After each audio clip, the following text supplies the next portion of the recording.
Hey, parents and teachers. I was just talking with a student that I've been coaching for a few years. This is a college student, and he was asking me about overthinking. And we had a great conversation, but I want to share with you a saying that I heard many years ago that I was discussing with this student. And we were really, this student was talking about how their brain is stuck. They can't move forward. They're really in a jam. They're trying to get motivated. They're trying, and if any of you who've been following me for years, you know my whole shtick about motivation and misunderstandings about motivation. But this kid was really talking about overthinking.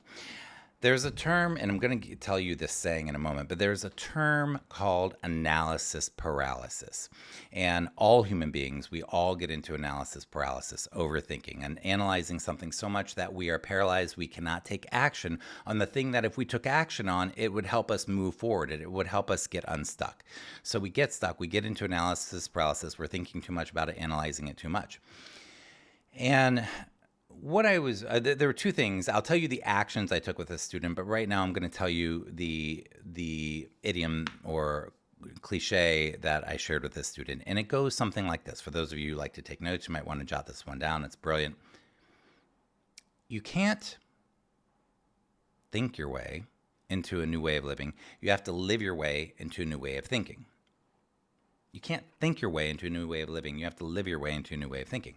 What's so brilliant about that is the way the brain works. Imagine that we have all these neural pathways. And if we have a certain way of thinking that's not working for us, our inner critic is being cruel to us. We have these default thinking patterns where we loop into negative thinking, and we have biases for negativity and all this stuff.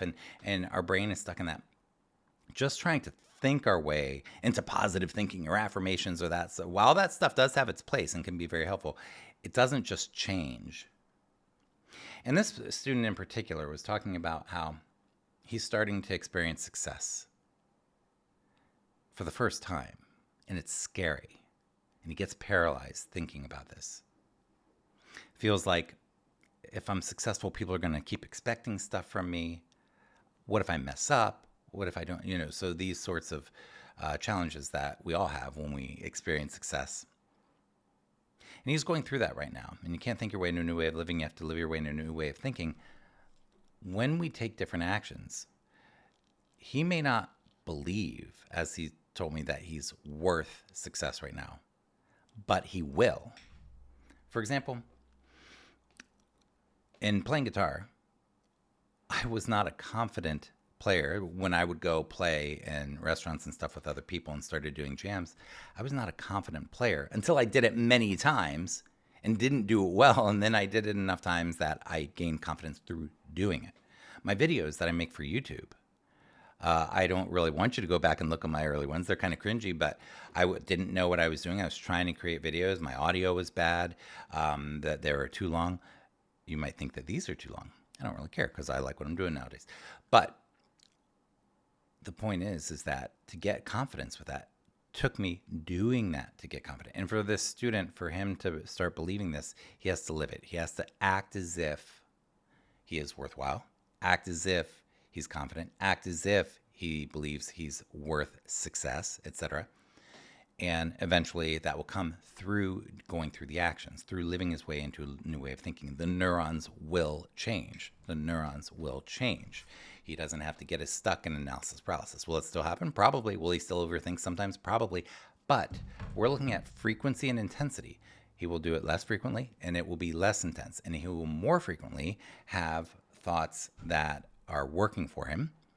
And the intensity of the positive thoughts will become more intense and deeper and richer and better and more helpful. My name is Seth Perler. At sethperler.com. Go ahead and grab some freebies if you're a parent or a teacher or a therapist or an ADHD or executive function coach. My specialty is executive function. I like working with complicated kids, 2E kids, ADHD kids who are struggling, and help them have a better life and figure out how awesome they are. And you can check out my Summit Executive Function, summit.com or Instagram or here on YouTube. Leave a comment below. What do you think about overthinking and analysis paralysis? And about you can't think your way into a new way of living. You have to live your way into a new way of thinking. Be well. Take care.